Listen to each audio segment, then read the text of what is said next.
Shalom, hamba-hamba Tuhan yang luar biasa. Saudara-saudara dalam pelayanan, maaf saya terlambat setengah jam untuk masuk. Karena dari pagi tadi ada beberapa gereja yang minta di Jakarta, di Amerika, untuk saya sharing lewat video. Jadi saya terlambat. Terima kasih, saya dimaafkan. Baik, saudara-saudara, kita akan belajar lagi. Oke. Konsep doa Bapa Kami. Saya nggak tahu ini akan selesai 2 sesi atau tidak, kita lihat aja. Doa Bapa Kami itulah satu-satunya doktrin. Kalau gereja melakukannya, maka kita nggak akan ada perpecahan, kita nggak akan saling menyalahkan, kita nggak akan saling menjelekan. Maaf, kalau selama ini masing-masing sinode itu kan punya doktrin berbeda-beda. Nah, di dalam doktrin masing-masing sinode, maaf, pasti walaupun mungkin dalam ketemu enggak begitu, tapi pasti ada enggak enak. Contoh ya, kalau orang Katolik ketemu orang Pantekosta, atau sebaliknya orang Pantekosta ketemu orang Katolik, maaf ya, tadinya enggak kenal, lalu pas ketemu dalam suatu acara, oh saudara pas orang Kristen ya, murid Yesus, oh iya, pasti ada pertanyaan. Dari gereja mana? Misalnya yang Katolik tanya kepada yang Pantekosta, atau Pantekosta tanya pada yang Katolik. Maaf ya saudara, ini yang membuat hati Tuhan sedih. Begitu yang Katolik dengar, oh Anda Pantekosta. Begitu pulang Pantekosta mendengar, oh saudara Katolik. Saudara tahu nggak arti kata oh? Begitu pula orang Baptis ketemu orang Protestan. Orang Protestan ketemu orang Advent, dan semuanya. Mengapa masih ada pertanyaan seperti itu? Mengapa masih ada perasaan nggak merasa, oh kita saudara ya? Nah, ngerti nggak maksud saya saudara? Selama konsep ini masih ada di hati kita, kalau kita bertemu dengan saudara kita yang lain sinode, yang lain aliran, berarti doktrin ini yang memecah belah. Bahkan sampai hari ini untuk baptisan pun jadi masalah besar. Betul tidak saudara? Nah, kita nggak mau merombak, enggak. Kita nggak perlu merombak. Hancurkan doktrin Pantekosta, hancurkan doktrin Katolik, Protestan, Advent. Enggak. Itu bukan urusan kita. Tapi selama saya menjadi hamba Tuhan, akhirnya saya menemukan, lalu apa yang bisa mempersatukan kita? Bicara Roh Kudus sudah beda-beda lagi. Baptisan yang selam pun, maaf ya, yang gereja percaya baptisan selam pun masih dipertanyakan. Waktu kamu menyelamkan orang, itu di mana? Kolam renang, sungai atau apa? Nah, sudah tanya begitu, masih tanya lagi. Waktu kamu menyelamkan, itu orangnya kamu rebahkan ke belakang atau ke depan? Saudara pernah tahu nggak? Yang sama-sama percaya baptisan selam pun itu masih dipertanyakan. Terus mau bagaimana? Maka itu saya nggak mau bahas masalah itu ya. Jadi saudara yang percaya diselam ke belakang, selam ke depan, sudahlah. Kita nggak usah bahas itu. Yang percaya baptisan percaya, maaf, ya udahlah. Itu bukan urusan kita. Yang penting bagaimana Bapa di surga dan Yesus Kristus Tuhan dengan Injilnya dikenal oleh dunia. Oke, bukan? Nggak usah mempermasalahkan. Nah, saya cari, akhirnya ketemu. Doa Bapa Kami adalah satu-satunya doktrin surgawi. Kalau kita ikuti semuanya, pasti kita bersatu. Saudara, sungguh ini dahsyat sekali. Doa Bapa Kami itu ya. Nah, mulai kalimat ini. Bapa Kami yang di surga. Apa yang muncul di benak kita? Surganya ada beda-beda? Jelas tidak. Bapa Kami yang ada di surga. Bila bicara surga cuma satu, itu tahtanya. Nah, dalam doa Yesus di Yohanes pasal 17 ayat yang ke-11. Begini kata Tuhan, ya, saya baca Yohanes 17 ayat yang ke-11. Ya, kata pertama, Bapa Kami yang ada di surga. Jadi Bapa kita satu atau banyak? Ya, jawabannya pasti satu. Dan Bapa yang satu tinggalnya di tempat yang satu juga. Dan tempat yang satu itu semua kita percaya. Bapa kami yang ada di surga. Oke? Kalau kita orang Katolik, orang Protestan, orang Pantekosta, orang Baptis, orang Advent, orang GKI, orang GBI, apa sajalah, mengakui bahwa Bapa kita itu satu dan tinggalnya juga sama di surga. Kira-kira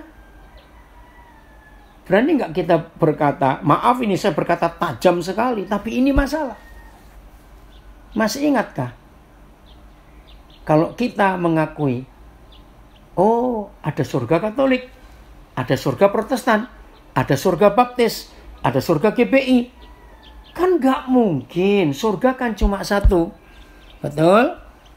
Nah, jadi kalau kalimat pertama doa Bapa kami kita ucapkan sama-sama, Bapa kami yang ada di surga. Percayalah, kita masing-masing merendahkan hati dan merendahkan diri. Meninggalkan semua doktrin gereja kita masing-masing. Dan hanya mengakui Bapa kami yang ada di surga. Selesai semua bantahan itu. Karena Bapa kita satu, dan Tuhan kita satu, dan surganya satu. Saya percaya semua kita berkata amin. Nah begini doa Tuhan Yesus di pasal 17 kitab Yohanes, Injil Yohanes ayat yang ke-11. Saya beri pendahuluan dulu. Pertama kali saya belajar ayat ini saudara, saya tuh menangis. Kenapa? Pasal ini maksud saya, pasal 17. Saya memberikan ilustrasi. Bagi yang belum pernah tahu ilustrasi ini, coba nanti selesai kita zoom ya bersama-sama ini, saudara baca dengan konsep begini. Ada seorang istri mau meninggal, anaknya banyak, dan istri ini sudah tahu umurnya nggak panjang. Maka dia berkata kepada suaminya, titip anak-anaknya, jaga mereka, pelihara mereka. Karena aku nggak bisa tahan lama lagi. Nah saudara, saya bersyukur pertama kali Roh Kudus mengajar saya tentang doa Bapa kami. Lalu dibawa Roh Kudus untuk melihat Yohanes 17. Saya terharu sekali. Ya, saya bacakan ayat 11-nya ya. Tuhan tolong kami, Roh Kudus tolong kami. Untuk kami betul-betul menghidupi doa ini. Dan aku tidak ada lagi di dalam dunia. Tetapi mereka, gereja Tuhan, murid-murid Yesus, masih ada di dalam dunia. Dan aku datang kepadamu, ya Bapa yang kudus. Cerita ke suaminya bukan? Ini yang luar biasa. Oh Tuhan, tolong kami untuk melakukan, menggenapi doamu ini Tuhan Yesus. Peliharalah mereka dalam namamu, yaitu namamu yang telah Engkau berikan kepadaku, supaya anak-anak kita, mereka menjadi satu sama seperti kita. Rekan-rekan hamba Tuhan dan saudara-saudara yang kita gabung di Zoom ini, coba rasakan dengan perasaan kita. Enggak lama setelah doa ini, dia ditangkap bukan? Saya nggak tahu ini doanya di Getsemani atau masih di kamar loteng di Yerusalem. Ya, kita nggak tahu. Oke, kita nggak perlu memperdebatkan itu. Tapi buktinya setelah itu dia masuk Getsemani dan ditangkap, diadili, disiksa, disalibkan, mati, dikuburkan, tapi bangkit lagi, naik ke surga, dan Roh Kudus dicurahkan. Nah permintaannya cuma satu, supaya mereka menjadi satu. Untuk menjadi satu cuma ada satu cara, pelihara mereka dalam namamu Bapa, dalam namamu. Saudara perhatikan, ini luar biasa, dalam namamu. Nama siapa Bapa kita? Siapa nama Bapa kita? Bukan Yesus, itu nama Tuhan kita. Bapa kita namanya Yahweh. Nggak apa-apa, yang belum percaya nggak apa-apa, saya nggak mau berdebat. Nah sekarang ini, kita ini dipelihara dalam nama yang lain. Maaf, kita dipelihara dalam nama Bapak yang lain. Maaf, maka itu tetap ada pertanyaan. Oh, Anda Pantekosta. Oh, Ibu Katolik. Oh, saudara ini Protestan. Oh, saudara Advent. Oh, saya Baptis. Hilang nama yang kudus. Aku nggak ada lagi dalam dunia, Bapak. Tapi mereka masih ada dalam dunia. Aku titip ya. Kalau aku sudah pergi, aku titip. Pelihara mereka. Jagai mereka. Lindungi mereka. Peluk mereka. Di dalam namamu yang kudus. Nama yang telah Engkau berikan kepadaku. Pelihara mereka. Maaf, bagi yang tersentak dan kaget, saudara jangan menentang dulu, jangan protes dulu. Kalau kita mendengar doa Tuhan Yesus ini, berarti selama ini kita salah nggak sih? Membangga-banggakan nama denominasi kita, sinode kita, maaf. Walaupun perlu. Karena negara-negara di dunia termasuk Indonesia masih negara hukum. Yang harus ada hukum yang dipakai. Tapi di atas itu ada satu nama yang kudus. Yang kita harus tinggal di dalam nama itu. Saya bersaksi sedikit. Saya menikah itu 17 Agustus 92. Saya nggak tahu Philip yang di Florida hadir nggak, rasanya hadir ya. Karena saya hamba Tuhan, saudara. Maka saya nggak cetak undangan karena kalau undang bingung juga. Jadi dari mulut ke mulut. Dan waktu itu pernikahan kami keren di Gedung Kuskit Surabaya, Jalan Embong Malang. Yang hadir 2.000 orang lebih nggak pakai undangan. Bukan cuma dari Indonesia, dari beberapa negara. Nah sekarang kami bingung menentukan yang khotbah ini karena masing-masing pengen khotbah waktu kami menikah. Akhirnya diputuskan cukup 6 orang saja. Ada Pak Damares, karena itu mentor saya. Ada Pak Yeremia Rim, itu mentor saya juga. Ada Pak Yusuf Roni, Pak Bambang Budianto. Siapa lagi ya, saya lupa. Pak John Sudarma. Sudah 5 itu, siapa satu lagi ya? Saya lupa. Nah waktu kami menikah, saudara. Kan saudara tahu saya itu nggak pernah punya jas dan dasi sampai hari ini. Dari dulu saya ini pakai batik. Maka itu ketika Indonesia mempelopori batik itu resmi, puji Tuhan, saya duluan. Cuma ngomong aja ini ya. Jadi saya bilang semua yang hadir di pernikahan kami harus pakai pakaian tradisional, pakaian daerah. Awas jangan bilang, lalu yang Papua gimana? Awas bilang begitu ya. Nah Pak Yusuf Roni khotbah pakai pakaian adat kebesaran Kesultanan Palembang.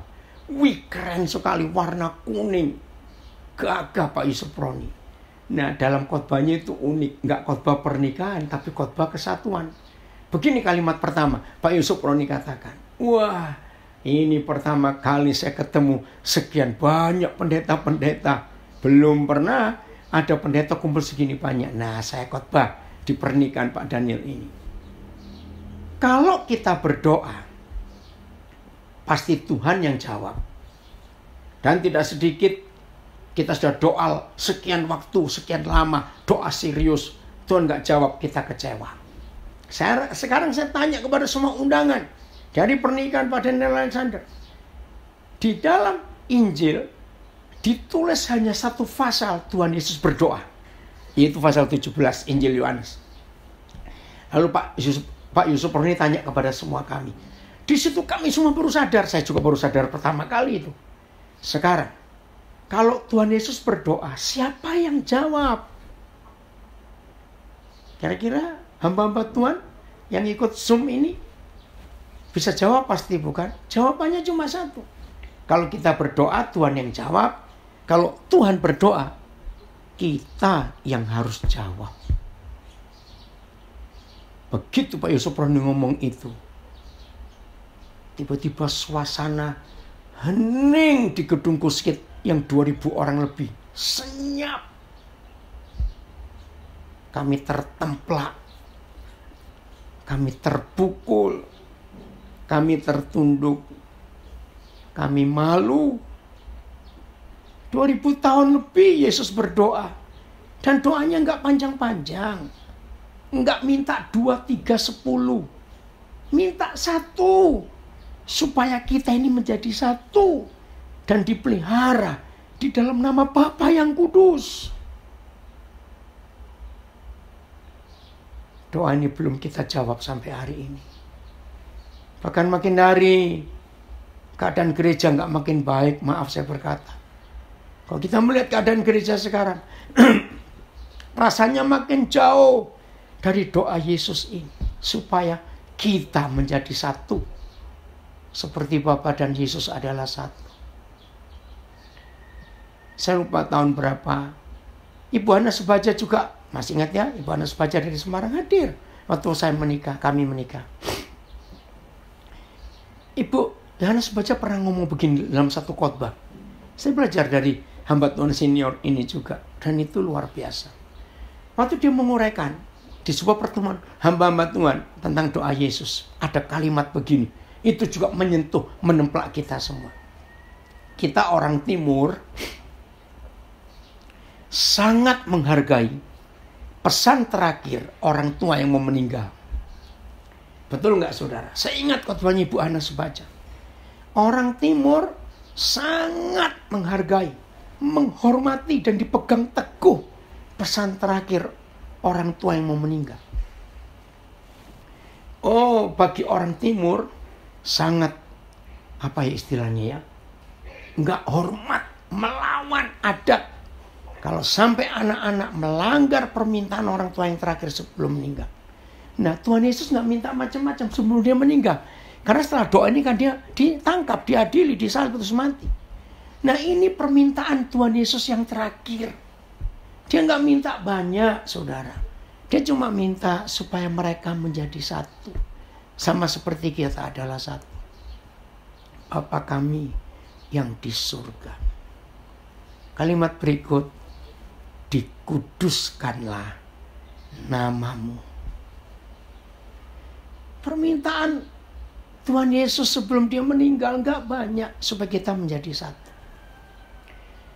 Jadi yang pertama, Bapa kita itu satu dan tinggalnya pun sama satu di surga.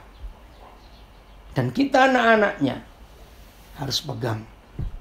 Dan kalimat kedua, dikuduskanlah namamu. Saya percaya kita semua mengerti. Kapan kita tidak menguduskan nama Bapa kita? Ya, kita balik saja dengan doanya Tuhan Yesus. Kalau saudara dan saya tidak menjawab doa Yesus, supaya kita menjadi satu, sama seperti Bapa dan Yesus satu, dan kita dipelihara dalam namanya yang kudus, nama yang satu itu. Berarti kita tidak menguduskan namanya. Karena kita memakai nama yang lain. Nama sinode kita. Ingat. Di dalam hukum pernikahan. Ya. Hukum pernikahan. Bagaimanapun.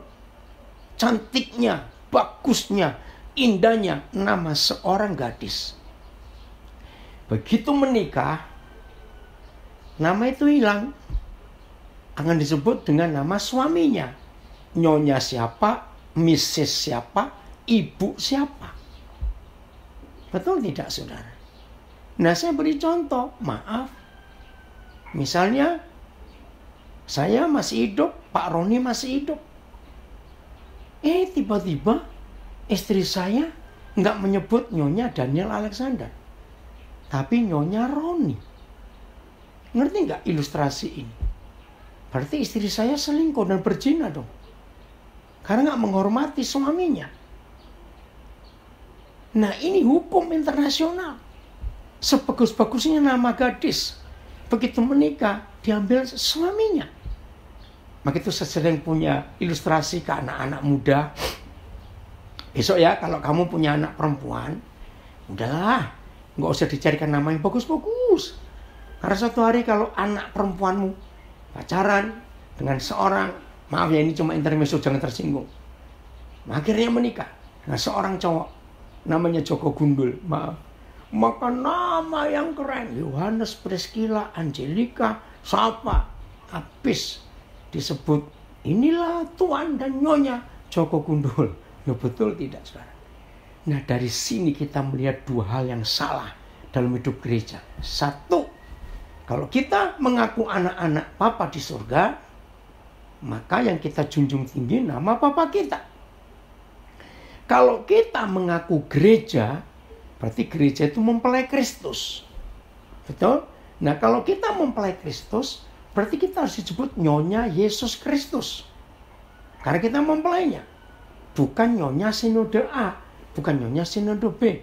Maaf, bagi yang belum setuju nggak apa-apa. Dengerin dulu pokoknya sampai selesai. Ya, kalau bagian ini ada yang setuju nggak apa-apa. Lewati dulu, tapi nanti saya akan tetap sampaikan kebenaran berikut supaya kita tahu, saudara. Nah ini, dalam Wahyu 20 ayat yang keempat, ada sebuah konsep yang kita seringkali kelewatan. Saya baca ya, Wahyu 21 ayat yang keempat. Nanti kita kembali, Wahyu 20, maaf. Nanti kita kembali ke Yohanes 17. Wahyu 20 ayat yang keempat. Begini kata Tuhan. 20 ayat yang keempat. Menarik sekali kita belajar ini, saudara. Judulnya Kerajaan 1000 tahun. Lalu aku melihat tahta-tahta dan orang-orang yang duduk di atasnya. Kepada mereka diserahkan kuasa untuk menghakimi.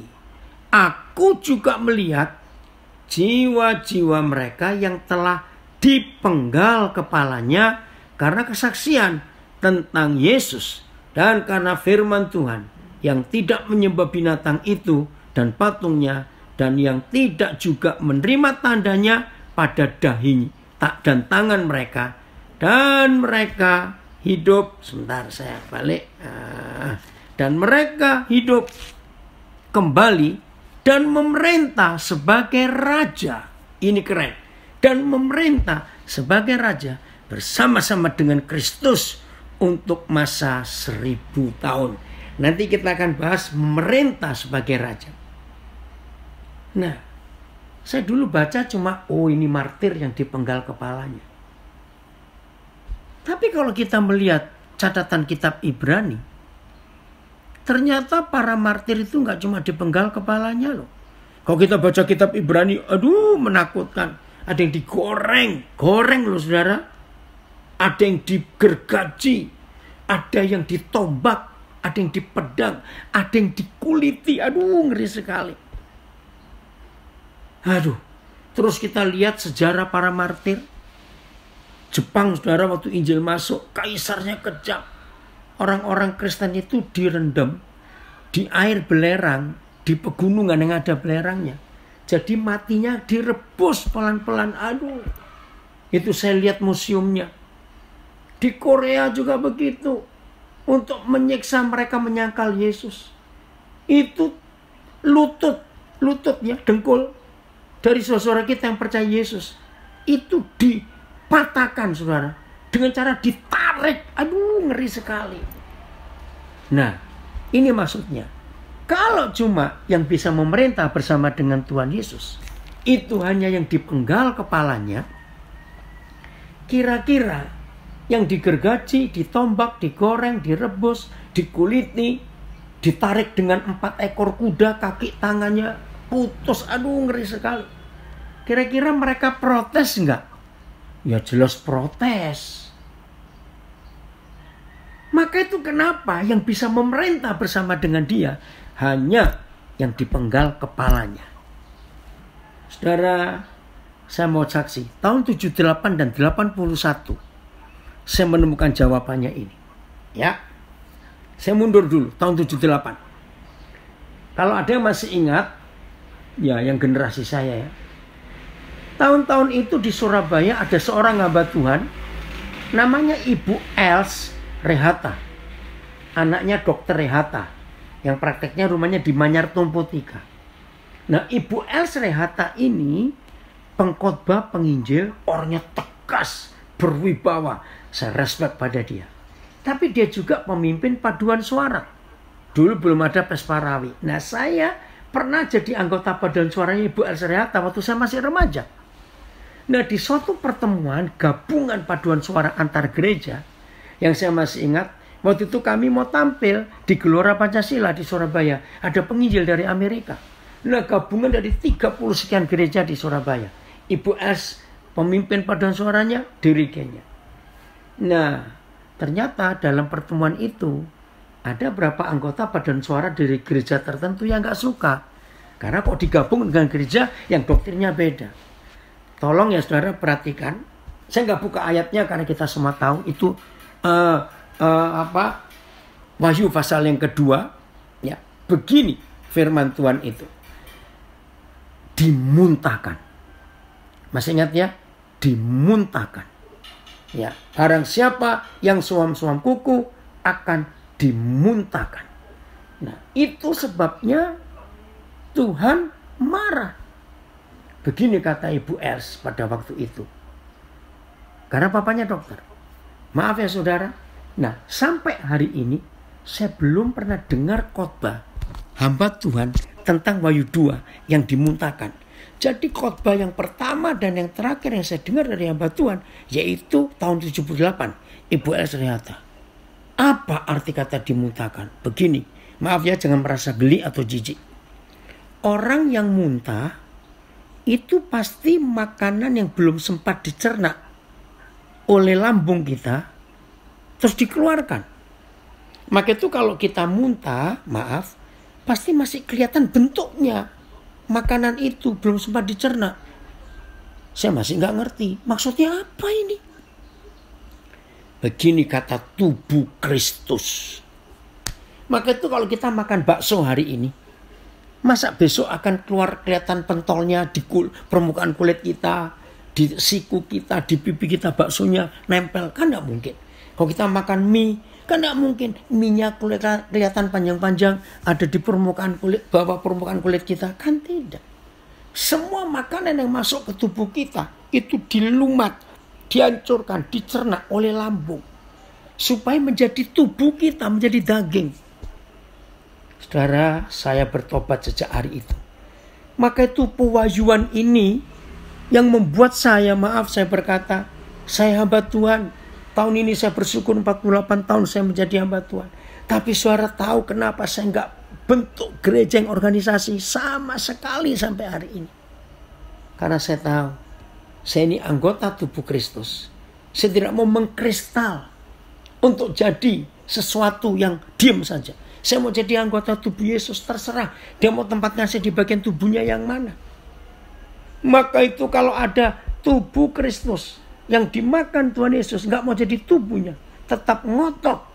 Aku bakso, aku daging ini, aku mie, aku apa. Maaf, kata Bu Els Rehata waktu itu, kita akan dimuntahkan. Karena kita nggak bisa jadi anggota tubuh Yesus. Bayangkan. Lalu yang kedua soal kepala.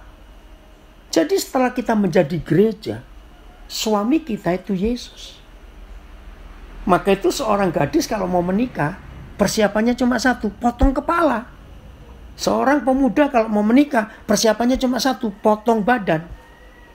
Jadi tubuh gadis akan ditempelkan ke kepala pemuda, dan tubuh pemuda akan digabungkan dengan kepala gadis, itu dikubur. Jadi yang hidup kepala itu si pemuda, gadis cuma tubuhnya saja. Maka itu Tuhan berkata, aku benci perceraian, sebab gak mungkin satu kepala dua badan atau lebih. Itu namanya kembar siam. Dan gak mungkin satu badan dua kepala, itu namanya monster. Ingat, satu-satunya buku di dunia, bukan cuma satu-satunya kitab suci agama, satu-satunya buku di dunia yang memberitahu kita, aku benci perceraian, hanya kitab suci kita, Maleakhi 2 ayat 16. Tidak ada buku lain di dunia yang pernah berkata aku benci perceraian, hanya kitab suci kita. Maka itu kepala. Kalau kita nggak suka tubuh kita berkata aku mau ganti tubuh lain. Artinya apa? Kita bunuh diri. Karena kita potong badan kita, lepas dari kepala. Begitu pula kalau ada istri, nggak suka suaminya, aku mau ganti kepala lain. Bunuh diri juga. Karena tubuh akan potong, buang kepalanya. Hebat nggak firman Tuhan itu? Inilah doktrin kebenaran. Doa Bapa kami di surga, dikuduskanlah namamu. Nah sekarang, saya mau berikan ilustrasi. Saya dapat dari Pak Pendeta Tarau, yang orang Sulawesi Tengah. Itu waktu itu masih aktif majelis ya gereja GKST, Gereja Kristen Sulawesi Tengah. Bapak Tarau, Insinyur Tarau. Itu dikerja di kehutanan Provinsi Sulteng. Itu tahun 2000 yang lalu, saudara. Pak Tarau mengajar kami luar biasa. Sekarang ya saudara, kalau kita punya pas foto yang ukuran 4x6 atau besar dikit, ya, coba potong di bagian kepalanya, buang. Tunjukkan ke istri kita, tunjukkan ke anak-anak kita, tunjukkan ke teman kita. Saya tanya kepada saudara, adakah orang bisa tahu foto yang tanpa kepala ini badannya siapa? Jawabannya, kita nggak tahu. Artinya apa? Tolong perhatikan. Ternyata yang punya nama itu kepala, bukan badan. Wih, saya terkejut waktu dapat itu. Betul? Yang punya nama itu kepala. Nama tidak ada di badan kita. Maka itu pas foto termasuk istri kita. Ibu-ibu, potong foto itu di bagian kepala. Tunjukkan ke anak kita, ke suami kita, ini fotonya siapa? Gak ada yang kenal.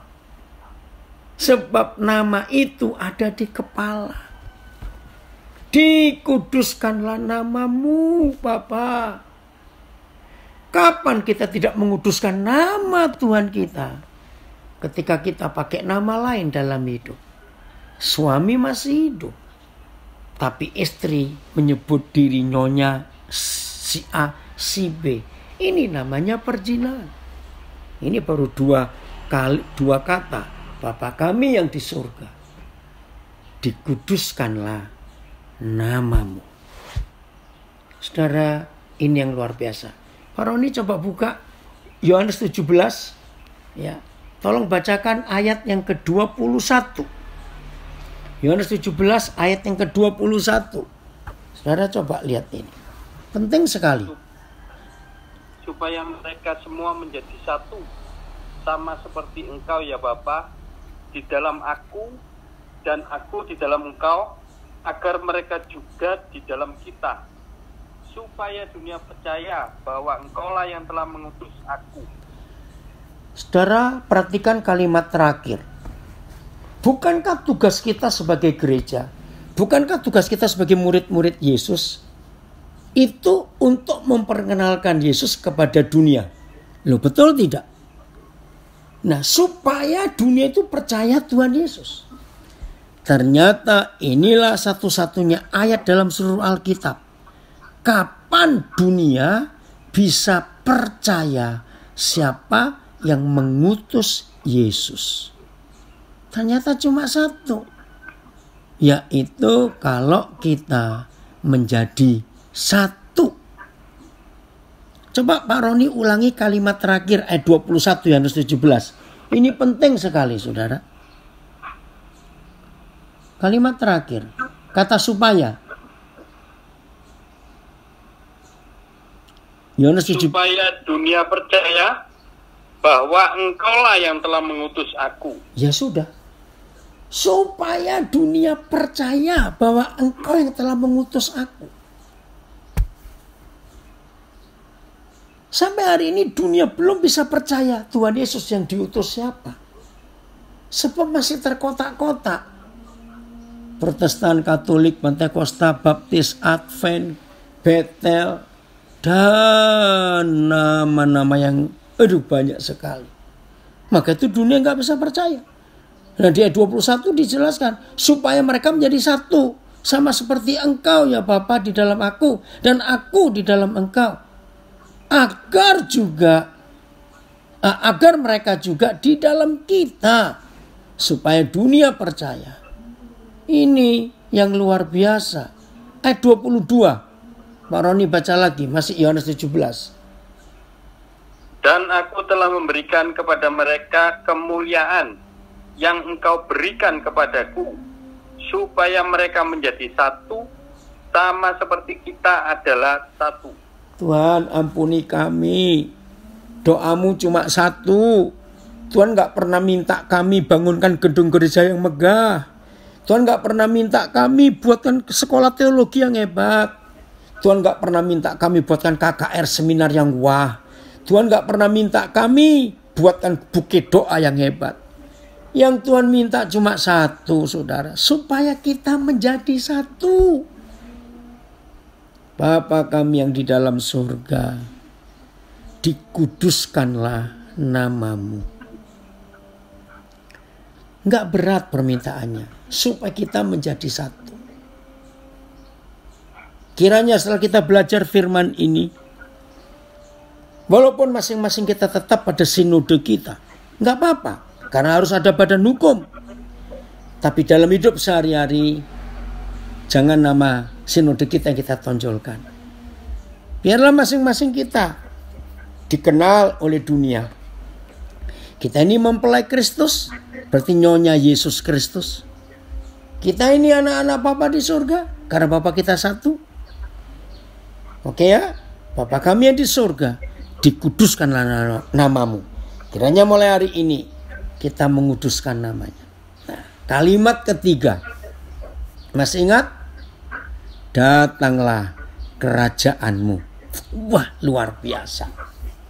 Apa arti kata datanglah kerajaanmu? Begini, cuma ada satu di antara dua kerajaan di alam semesta ini. Betul tidak? Saya ulangi, cuma ada satu di antara dua. Kalau bukan kerajaan surga, pasti kerajaan neraka. Betul tidak? Nah, maka itu kalau saudara dan saya sebagai gereja yang diberi kepercayaan untuk bisa memindahkan surga ke dunia, datanglah kerajaanmu. Saudara, maka sampai kapanpun juga dunia akan dikuasai oleh kerajaan neraka. Puji Tuhan, sejak pemerintahan Presiden Joko Widodo ini, padahal sejak presiden pertama kita, Bapak Soekarno, sudah punya rencana memindahkan ibu kota dari Jakarta ke tempat lain. Nah, waktu itu Pak Soekarno milih kota Palangkaraya. Nah, puji Tuhan, akhirnya Pak Joko Widodo, presiden kita yang ke-7 ini, memilih Kalimantan Timur. Nah, jadi mulai tahun 2020 ini, ya karena virus jadi berubah, maka dipindahkan. Wah, orang mulai berlomba-lomba, ya, macam-macam dikerjakan, bentuk panitia dan macam-macam. Oke? Nah, seperti itu Tuhan meminta gereja untuk memindahkan surga ke dunia, ke bumi ini. Datanglah kerajaanmu. Jadi kalau gereja gagal menghadirkan kerajaan surga di bumi, maka kerajaan neraka yang eksis. Kerajaan neraka yang menguasai bumi. Coba renungkan ini, saudara. Maka itu kita harus berubah dalam konsep hidup kita. Datanglah kerajaanmu. Karena kalau kerajaannya nggak datang, kerajaan neraka yang muncul. Nah, orang pindah rumah. Maaf ya, semiskin-miskinnya orang miskin. Namanya pindah rumah itu pasti ribet. Apalagi yang orang barangnya banyak, orang kaya. Karena kita harus nyocokkan dari rumah lama barangnya segini ke rumah baru ini cukup atau tidak. Oke? Nah, seperti itu kalau Tuhan minta datanglah kerajaanmu, kita dapat tugas memindahkan surga ke bumi. Berarti kita harus mikir apa barang surga. Nah, saya cari di Alkitab. Pak Roni siapkan Roma 17 ayat yang ke-14. Bentar. Roma pasal Maaf, yang 14, maaf. Roma 14 ayat 17. Enggak ada Roma 17, maaf saya salah. Roma 14 ayat 17. Ini kerajaan surga itu.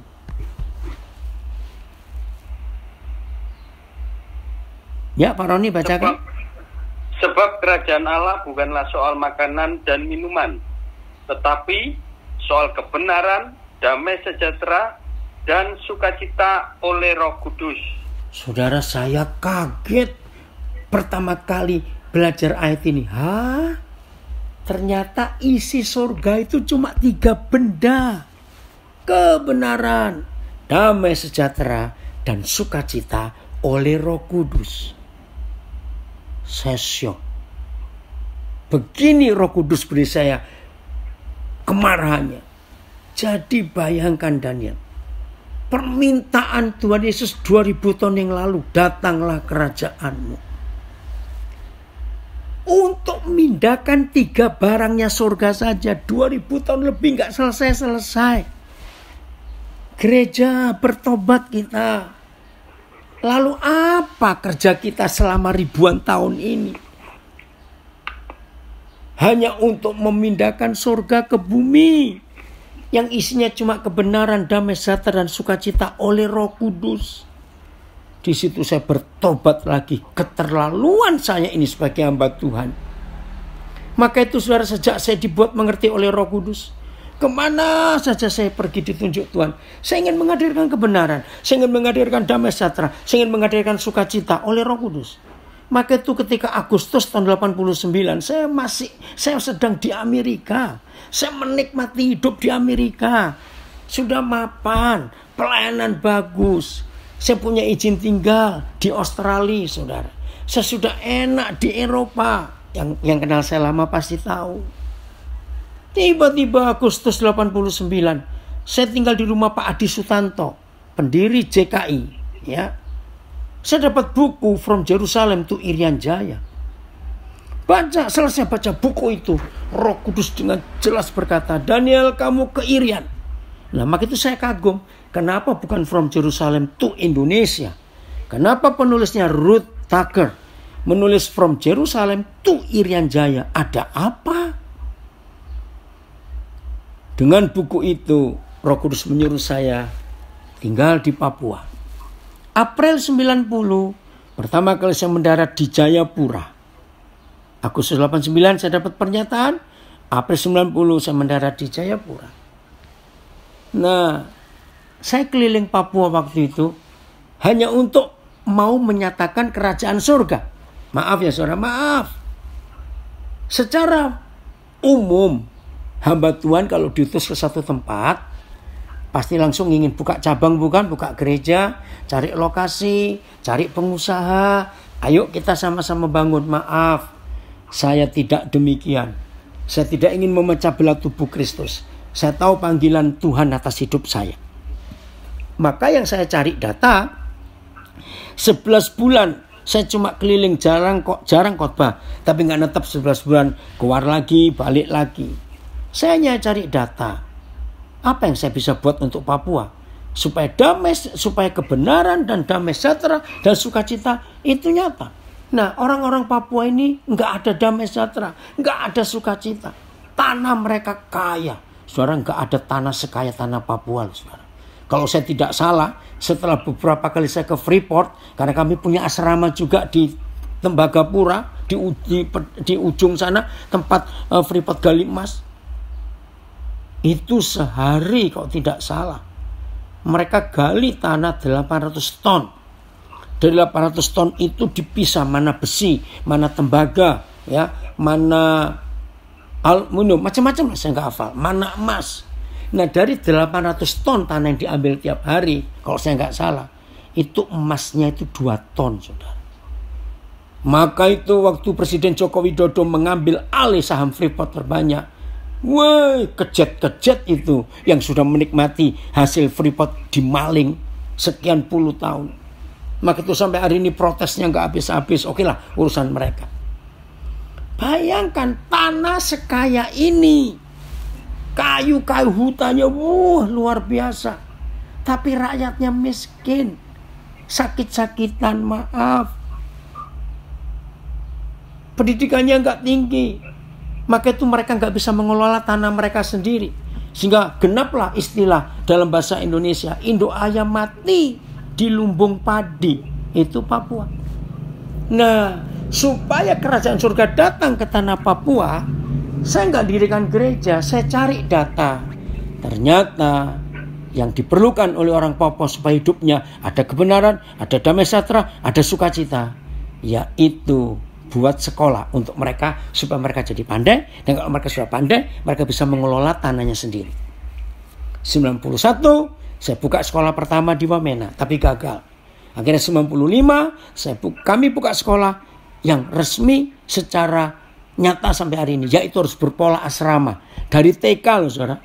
Taman kanak-kanak diasramakan. Aduh, perjuangannya berat. Puji Tuhan, Juli 2020 ini kami akan mensyukuri 25 tahun Tuhan menyertai kami di Papua, di Nabire khususnya. 25 tahun. Dan ini sekolah gratis dan masih berjalan sampai hari ini. Anugerah Tuhan luar biasa. Dan diberi makan di asrama, pakaian, sepatu, obat-obatan, buku, semuanya disediakan untuk anak-anak Papua. Sudah banyak yang hebat, jadi pengacara, jadi camat, aduh luar biasa pokoknya, jadi dosen, ya macam-macam. Mereka sudah lulus yang dari TK 25 tahun yang lalu. Nah, ini tugas kita sebagai gereja. Dan puji Tuhan, sekolah ini baru satu-satunya di Papua. Sampai hari ini banyak lembaga, banyak yayasan, tapi belum mengerjakan yang berpola asrama dari TK. Kenapa? Karena sulit, saudara. Saya bersyukur Tuhan kirim anak-anak kami berani berkorban, jadi guru, jadi pengasuh asrama. Datanglah kerajaan. Kalimat keempat, jadilah kehendak-Mu. Nah, ini loh yang membuat, kok saya berkata maaf, membuat gagalnya doa Yesus nggak terjawab. Jadilah kehendak-Mu. Kehendak Bapa di surga. Saudara, maafkan saya kalau saya ngomong ini. Kira-kira semua gereja pasti khotbahnya pakai Alkitab. Semua gereja pasti khotbahnya untuk Tuhan dan atas nama Tuhan. Pasti bukan. Tapi faktanya, kenapa kita masih terpecah-pecah, terpecah belah? Bahkan yang satu sinode saja. Maaf ya, saudara harus tahu. Yang satu sinode itu bisa bertengkar loh saudara. Satu sinode namanya sama. Kira-kira saya berkata betul atau salah? Coba Pak Roni bantu jawab. Yang satu sinode aja masih bisa bertengkar di dalam. Ya atau tidak Pak Roni? Ya, ini orangnya ada di sini. Loh, jangan begitu lah Pak Roni, orangnya ada di sini. Saudara, apalagi yang beda sinode? Kenapa kita bisa bertengkar baik antar sinode dan yang di dalam sinode? Yaitu tadi karena kalimat keempat kita nggak lakukan. Jadilah kehendak-Mu. Pertengkaran kita karena masing-masing kita ngotot jadilah kehendak-Ku. Nggak betul tidak saudara? Jadi selama kehendak Katolik dipaksakan, kehendak Protestan dipaksakan, kehendak Advent dipaksakan, kehendak Bethel dipaksakan, kehendak Baptis dipaksakan, maka doa Bapa kami tidak akan ada artinya sama sekali. Nanti di sesi kedua saya akan bahas kalimat ketiga, datanglah kerajaan-Mu. Ya nanti sesi kedua, ini sekarang selesaikan. Jadi sebelum saudara dan saya berani berkata, jadilah kehendak-Mu di bumi, maka sampai kapanpun surga nggak akan nyata. Kalimat kelima, jadilah kehendak-Mu di bumi seperti surga. Nah kalimat ini nggak tepat sama sekali. Saya menemukan yang tepat.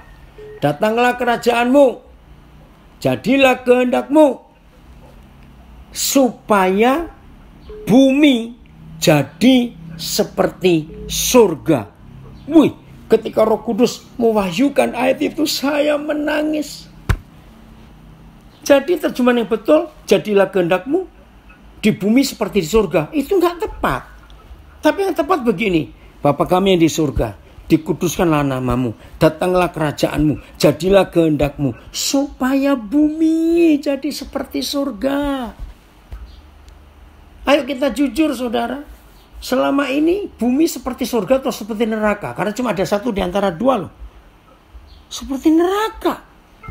Kenapa bumi jadi seperti neraka? Karena kita yang dipercaya untuk memindahkan surga ke bumi nggak selesai-selesai memindahkan surga yang cuma 3 benda tadi, kebenaran, damai sejahtera, sukacita. Sama seperti panitia pembangunan pemindahan ibu kota baru, kalau mereka tidak serius mengerjakannya, ya nggak akan selesai, ibu kota nggak akan pindah. Nah seperti itu kita. Maka itu sampai hari ini bumi nggak jadi seperti surga. Berikut, setelah bumi jadi seperti surga, ini yang terjadi. Berikanlah kepada kami makanan kami secukupnya. Waduh saudara. Maka itu gereja kita harus ingat. Dari hari pertama kita belajar. Dimanapun Tuhan Yesus pergi mengajar, selesai itu pasti beri mereka makan. Jadi saudara-saudara dikasih Tuhan, membuat bumi jadi seperti surga ternyata enggak gampang. Enggak susah. Jangan ada orang lapar di sekitar kita. Datanglah kerajaanmu, jadilah kehendakmu, supaya bumi jadi seperti surga. Dengan cara, berikanlah kepada kami makanan kami yang secukupnya. Masih ingat di hari apa itu kita belajar Matius 4? Di mana ada orang lapar, di situ setan pasti berkeroyok. Matius 4 ayat 2 dan 3. Setelah Yesus berpuasa 40 hari 40 malam, maka laparlah Yesus.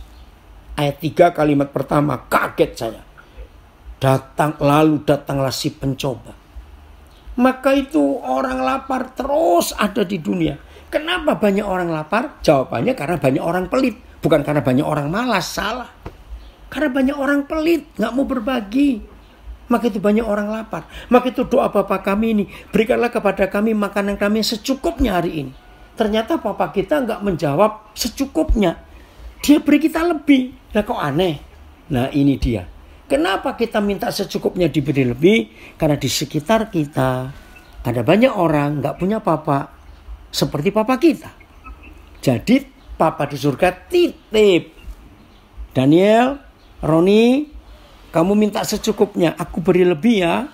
Supaya kamu bagi ke tetangga-tetanggamu yang gak punya papa seperti aku. Wah saya nangis waktu saya dapat pewahyuan ini. Oh begitu maksud Tuhan. Ayo kita berbagi, saudara. Ingat perjanjian lama, ada kisah 2 janda dari Nabi Elia dan Elisa. 1 tepungnya dan minyaknya tinggal sekali makan. Tapi berani berbagi. Tuhan buat mereka hidup. Yang kedua, minyak cuma sedikit bagaimana? Wah, jadi tambah banyak. Itulah konsep kita berbagi. Berikanlah kepada kami makanan kami secukupnya pada hari ini. Ayo kita bagi kepada masing-masing kita. Nah, kapan kita nggak bisa berbagi? Karena kita belum pernah berkata cukup. Masih ingat 1 Timotius 6 ayat 8? Asal ada makanan dan pakaian cukuplah. Jadi kita bisa berbagi kalau kita bisa berkata cukup. Artinya asal kita nggak lapar, asal kita nggak telanjang, berarti apa yang kita masih punya, kita bagi. Supaya ada makanan. Nah kalau nggak ada orang lapar, setan pindah ke laut semua. Ganggu ikan-ikan di sana. Karena nggak ada orang lapar lagi di bumi. Inilah hebatnya doa Bapa kami. Setelah itu, nah, dan ampunilah kesalahan kami. Seperti kami mengampuni orang bersalah kepada kami. Saudara dikasih Tuhan, ini keren sekali. Semua agama di dunia, semua agama. Pasti di kitab suci mereka ada konsep Tuhan mengampuni. Ada. Tapi konsep pengampunan Tuhan mereka dengan Tuhan kita itu beda. Hampir semua agama di dunia untuk Tuhannya bisa mengampuni umatnya itu ada usaha. Betul tidak? Nyeksa diri, puasa, amal, macam-macam lah, saya nggak tahu.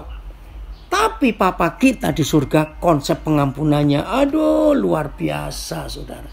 Apa konsep pengampunan Papa kita? ampuni saudaramu yang menyakiti kamu, otomatis kamu dapat pengampunan. Ini bedanya pengampunan Bapa kita dan pengampunan dari Tuhan-Tuhan yang lain. Tapi masalahnya kita ini keras kepala, kita ini keras hati. Sudah dikasih kemudahan, ampuni saudara kita yang lain, maka Tuhan pasti ngampuni kita. Pak Roni coba baca Matius 6 ayat 14-15. Ini penting sekali. Kita sudah mau berakhir untuk sesi pertama. Matius 6 14-15. Nah, inilah surga yang akan turun ke bumi. Matius 6 14-15.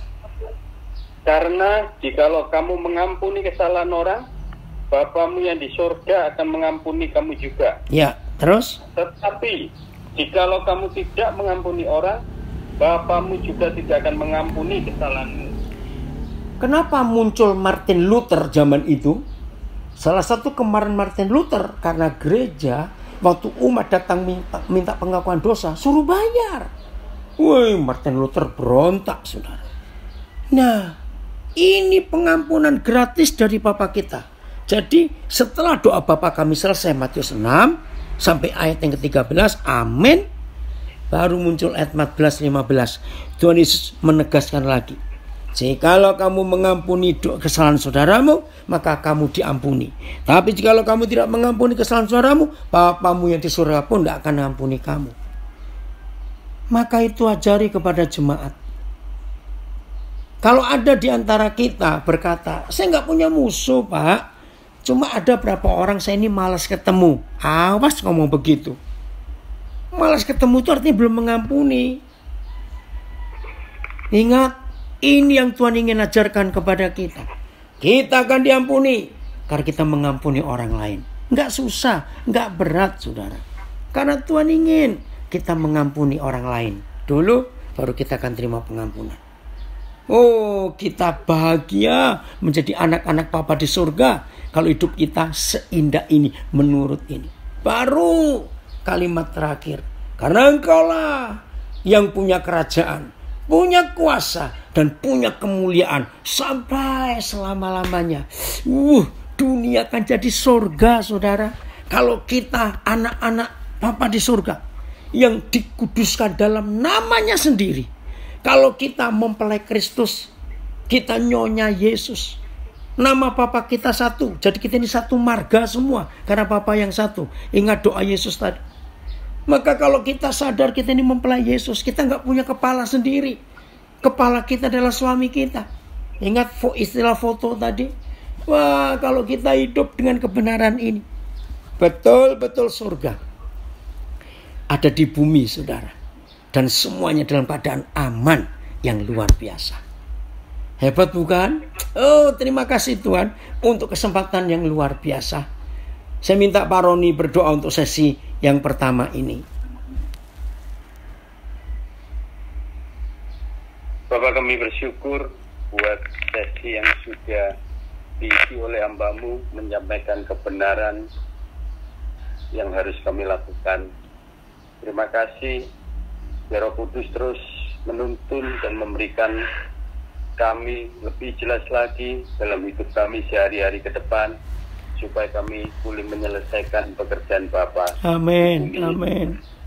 Dan sebentar kami akan break sebentar untuk lanjut ke sesi berikutnya. Kami mengucap syukur di dalam nama Yesus. Amin. Amin. Sampai sebentar ya saudara. Tuhan memberkati kita semuanya.